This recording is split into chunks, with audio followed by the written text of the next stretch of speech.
Yarik Preston had barely stepped off the shuttle when he realized the aliens weren't going to understand humor. Not human humor, anyway. The air aboard the diplomacy vessel Crescent Verge was sterile and faintly citrus-scented, a compromise made by the Aelari to accommodate the olfactory sensitivity of their guests. It stung his nose. He adjusted his translator badge and looked around.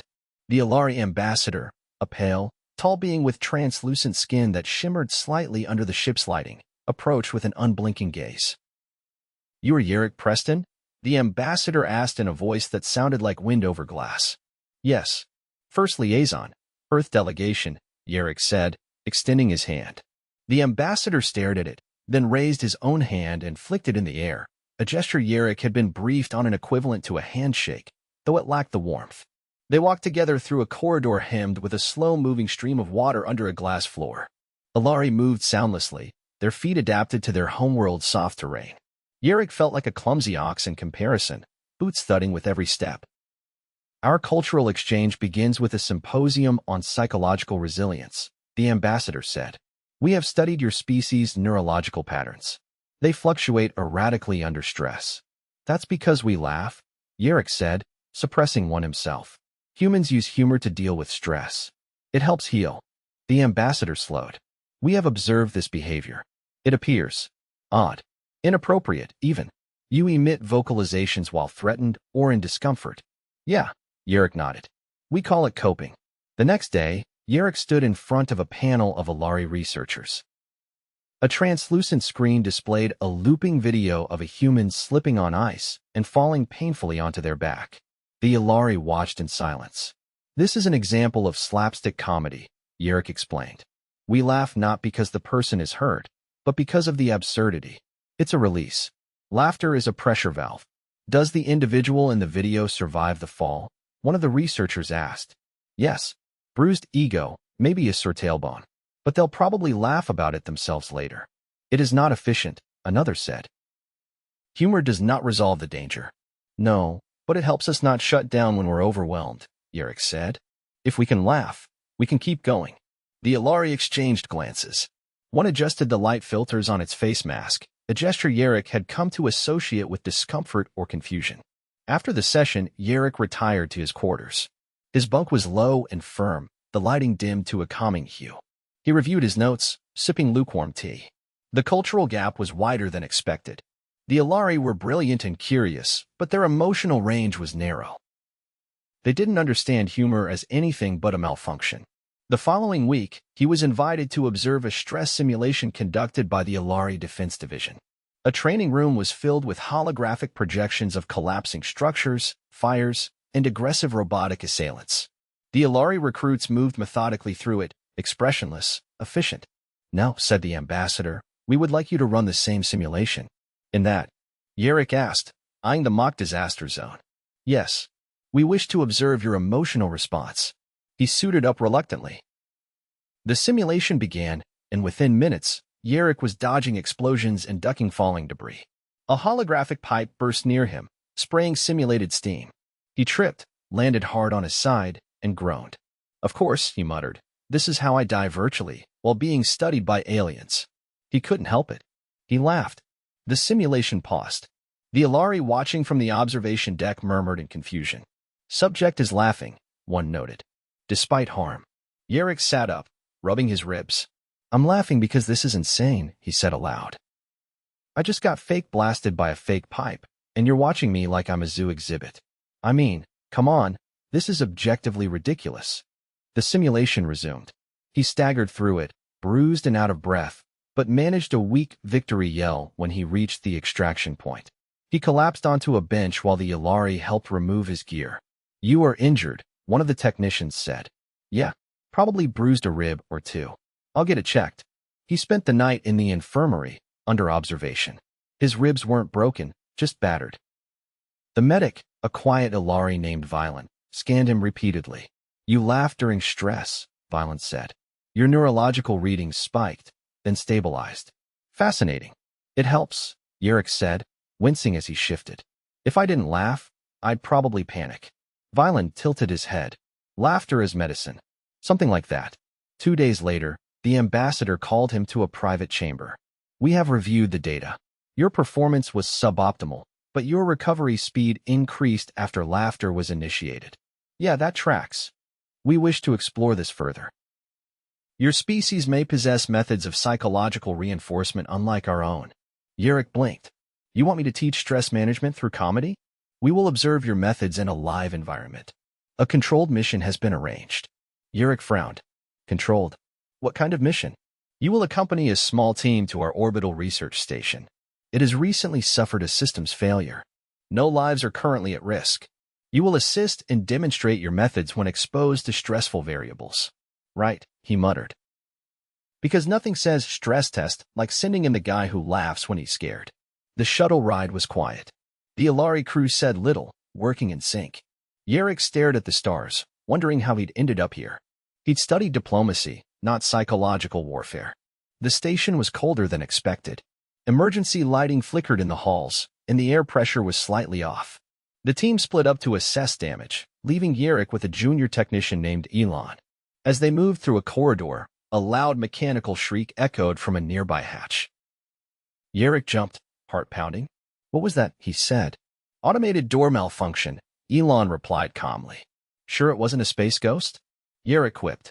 Elon stared. What is a ghost? Never mind. In the control room, a short circuit sparked a fire. Yarik instinctively grabbed the extinguisher and doused it, coughing in the smoke. He laughed through the haze. Of course this happens now. Perfect timing. Love it. Elon watched, puzzled. You are in danger, yet you vocalize amusement. Because it's absurd. I'm a diplomat, not a firefighter. Repairs took hours. When they returned to the shuttle, Yarik was covered in grime and exhausted. The ambassador met them back on the crescent verge. Your stress levels remain stable despite environmental hazards, he said. Your laughter appears to buffer emotional degradation. Yeah, Yarik said, voice hoarse. It's not magic. It just helps us process things that don't make sense. Makes pain a little more manageable. Keeps us human. Later, as he limped into the infirmary again for a sprained ankle, Valen examined him with what could almost be called curiosity. You were injured again. Occupational hazard. You laughed again. Can't help it. Valen looked at the monitor. Your neurological recovery is remarkable. We have begun modeling simulations with induced laughter sequences. Early results are promising. Yarik leaned back on the cot, ankle elevated. I'm glad my pain is helping science. You are a valuable subject. Gee, thanks. The next symposium was far more crowded. Aelari from multiple systems gathered to observe the laughter demonstration. Yarik stood before them with a projector, showing clips from Earth comedies, everything from physical gags to dry satire. He explained context, timing, cultural references. Some Aelari tried to mimic the laughter. It sounded like mechanical hiccups. It is difficult, one admitted. Yeah, Yarik said. You can't force it. But maybe one day, it'll come naturally. When he was finally cleared to return to Earth, the ambassador saw him off. Yarik Preston, your contribution has expanded our understanding. We still find your species' humor odd, but we now see its function. Yarik smiled. It's not about making sense. It's about survival. And sometimes, the best way to survive is to laugh when everything's falling apart. The ambassador nodded. We may never laugh as you do, but we will attempt to understand. Yarik stepped into the shuttle, ribs still sore, ankles still tender, but smiling. Goodbye, ambassador. Farewell, Yarik Preston. May your laughter continue to serve you well. The shuttle doors closed. Earth awaited. And Yarik, battered but intact, laughed quietly to himself. Because somehow, that had been the most stressful and oddly rewarding diplomatic mission of his life. The medbay light was too bright. Yarik squinted, one arm draped over his eyes, trying to ignore the faint hum of diagnostic equipment. A breeze of refrigerated air drifted past, carrying the clinical scent of whatever the Aelari used instead of antiseptic. Probably something grown in a vat that had never seen sunlight. He'd been in this bed for just under 2 hours. His ankle was wrapped, his ribs still tender, but the swelling had gone down thanks to a compress that felt like it was half ice, half moss. Valen stood nearby, motionless except for his fingers, which moved like he was tuning an invisible harp. You're doing that thing again, Yarik muttered. My calibration technique, Valen replied. It improves tactile sensitivity before scan analysis. Looks like interpretive dance. I do not know what that is. Trust me, it's not important. Violin's fingers halted. Your humor appears more subdued this cycle. I'm tired, Violin. I've been chased by fake explosions, mocked by an airlock, and I'm pretty sure I inhaled something that smells like damp printer paper. Takes the edge off the comedy. You are exhibiting a lowered serotonin index. Yeah, I'm aware. That's usually what happens after you limp through a stress simulator and then get told you're a scientific anomaly. Violin approached, a thin scanner in hand. You maintain a high-functioning cognitive response, yet your physical integrity is compromised more frequently than baseline projections suggest. I'm average for humans, Yarik said. We break a little, heal a little, keep going. Our species prioritizes structural durability. Your species tolerates damage as routine. It's not that we like getting hurt. We just don't let it stop us. Violin adjusted the scanner's output, projecting a faint pulse of green light over Yarik's side. You have microtears in your intercostal musculature. I figured. Hurts when I laugh. Which is awkward, because that's sort of my thing now. Pain response is not uncommon when thoracic tissue is strained. You did not mention this earlier. I didn't want to be carted off before I could finish the damn presentation. That is not logical. No, but it's very human. Violin looked at the monitor, then back at Yarik's chest. You will require muscular support therapy. A compression harness is recommended. Will it stop me from breathing like I've been hit with a sledgehammer? It will reduce strain. You may still experience discomfort during involuntary diaphragmatic spasms. Yarik blinked. You mean laughing? Correct. Great. So now my only defense mechanism is going to feel like a punishment. You do not have to laugh. I don't think it works like that. Violin lifted the harness from a drawer, sleek, dark, and covered in tiny hexagonal pads that pulsed faintly with internal heat. Yarik sat up slowly as Violin guided it over his torso, the material tightening until it felt like a firm hug from a robot with trust issues. Is it supposed to tingle? Mild nerve stimulation enhances circulation. It is not dangerous. Well, at least I've got that going for me. 2 hours later, Yarik found himself in the ship's cognitive recovery lounge, which, despite the name, was mostly a wide room with low-gravity, bean-shaped chairs and a ceiling that projected calming fractals. It was empty except for a single Aelari seated across from him, legs folded neatly, back impossibly straight. I am Talon, the Aelari said.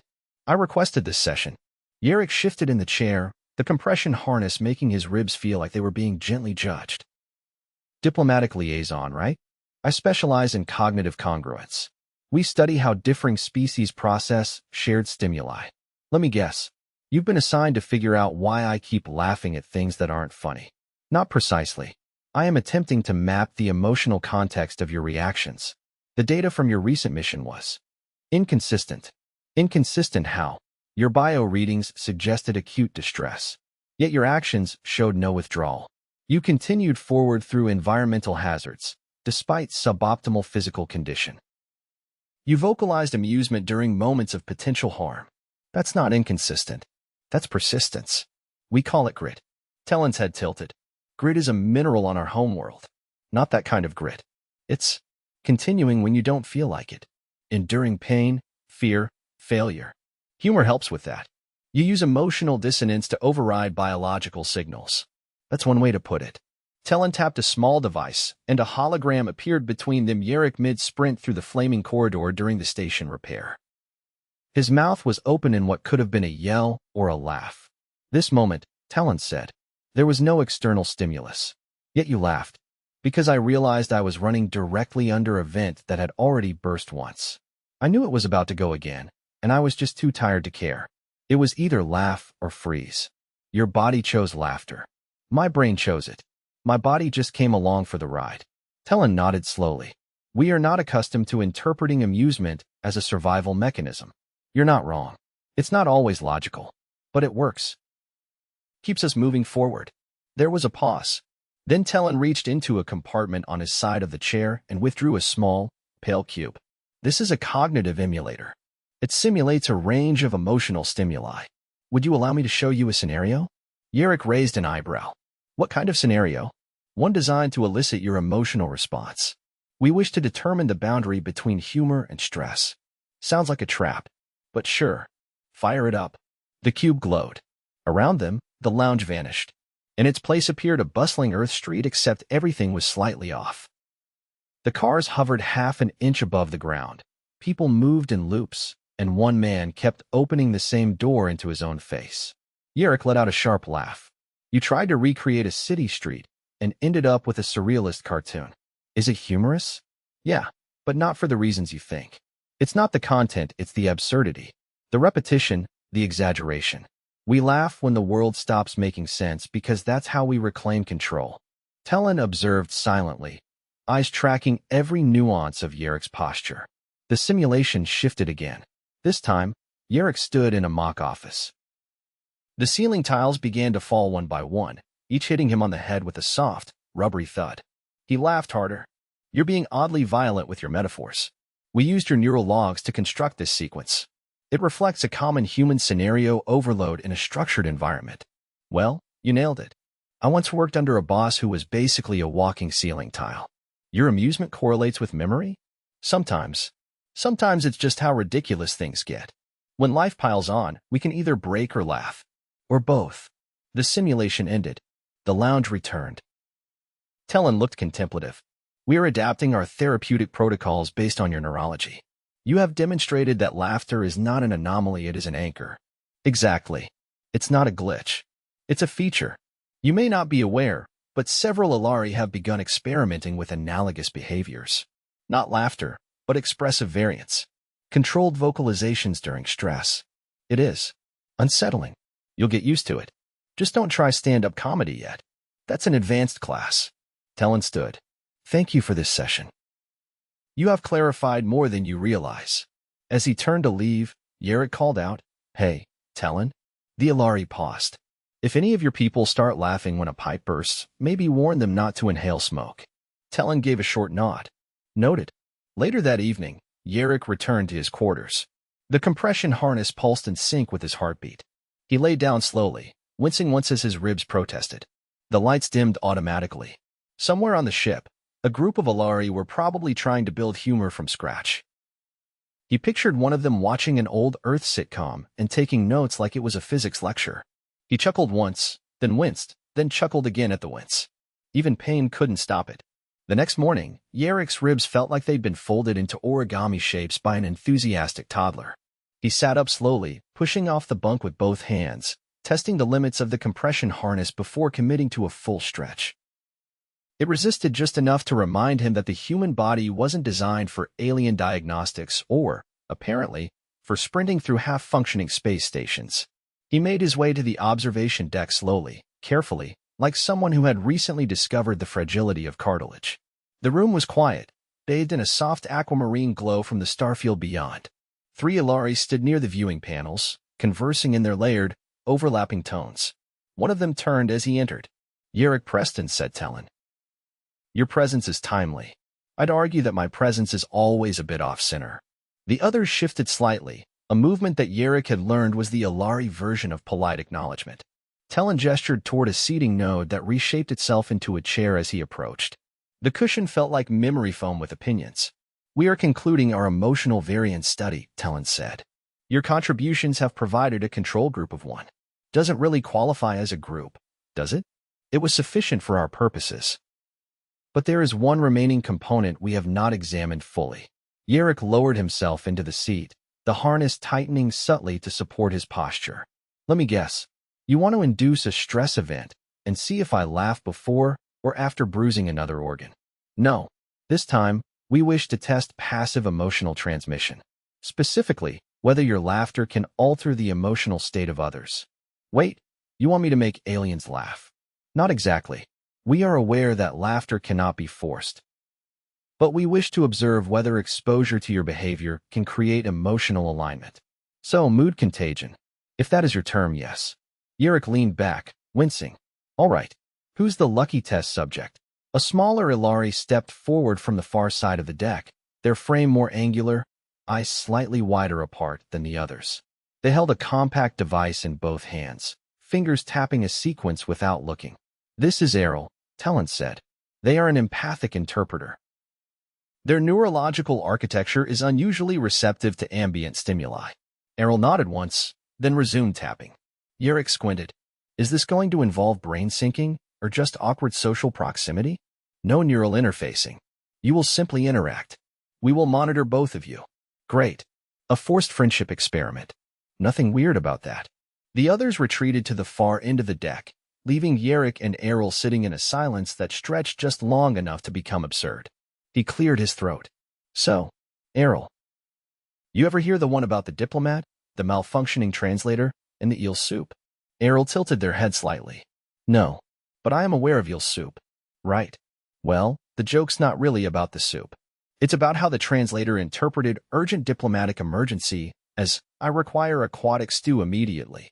Errol blinked twice. That would result in operational delay. Exactly. And that's why the ambassador was served a bowl of steaming eel broth while the treaty collapsed. Yarik chuckled, then immediately regretted it as his ribs protested. Errol didn't laugh. But they did stop tapping. I believe I understand the structure. The humor arises from linguistic confusion leading to illogical outcomes. Close enough. It's funnier if you've ever actually had to eat eel soup under pressure. You have experienced this? Unfortunately, yes. And it was cold. Another long silence settled between them, but Errol didn't resume tapping. I have not been trained in humor, they said. Neither have I. It just happens. Usually at the worst times. I do not understand how that is beneficial. Yarik looked out the window. One of the moons of the Aelari homeworld was visible, its surface crisscrossed with glinting solar collectors. It's not about benefit. Sometimes it's about relief. When everything's too much, you laugh because it gives you a second to breathe. Like a mental exhale. I have never exhaled without intent. That's probably why your people don't get stand-up comedy. Errol was silent again, but their fingers twitched once, then again, in a rhythm that didn't seem to match any known data entry pattern. Yarik watched. You're doing something. I am attempting to simulate a paradoxical response. To the eel soup? To the scenario. I am attempting to feel what you feel. Yarik nodded slowly. You might be overthinking it. I am always thinking. That is my function. Well, try not thinking for a second. Just imagine how ridiculous it is that a species survives by injuring itself regularly and then laughing about it. Errol didn't laugh, but a low, involuntary sound escaped them, short, breathy, sharp. Talon stood at the far end of the room, recording device in hand. That was a pre-laughter anomaly. I did not intend it, Errol said, blinking rapidly. That's how it works, Yarik said. It sneaks up on you. Talon stepped closer. We are detecting elevated neural oscillation in Errol's ventral pathways. This suggests emergent mirth. I don't feel mirth, Errol said. You're not supposed to feel it like a switch. It's more like a ripple. And if you're lucky, it lands where it needs to. There was a brief pulse from the room's ambient systems in alert tone, low and unobtrusive. Ah, Talon said. The environmental technicians have concluded their recalibration. The gravity harmonics will return to standard in 3 minutes. Yarik stood, slowly. That's my cue to hobble back to the med bay before I sprain something else. You are not required for further observation, Talon said. Your participation has exceeded expectations. Yarik paused. So, that's it. No more tests. No, we have observed the parameters we needed. Your presence has demonstrated a viable model of adaptive emotional diffusion. Errol stood as well, but didn't speak. Yarik glanced at them. You okay? I'm uncertain. But I am. Less uncertain than before. Good enough. He left the observation deck at a careful pace, not because of the pain which was still very much present, but because it gave him time to consider what had just happened. He hadn't made an alien laugh, not really. But he'd nudged something. And maybe that was more important. An hour later, Violin released him from the med bay with clearance to return to Earth's side duty. The compression harness would remain for another week, along with a list of movement restrictions that included sudden twisting and unnecessary emotional convulsions. Yarik promised to keep his laughter under control, which Violin did not believe. Before boarding the shuttle, Talon met him in the docking corridor. We will include your behavioral model in our resilience training protocols, he said. Glad I could help. You remain an anomaly, but a useful one. I'll take that as a compliment. Talon's gaze lingered for a moment. Do you believe your species is truly aware of how resilient it is? Probably not. But we don't need to be. We just get by, one ridiculous moment at a time. He stepped onto the shuttle. The doors closed behind him with a soft hiss. The seat was firmer than he remembered. The restraints clicked into place with a quiet finality. As the engines engaged and the ship began its slow drift away from the crescent verge, Yarik leaned back, closed his eyes, and let out a quiet, breathy laugh. It hurt, but it was worth it.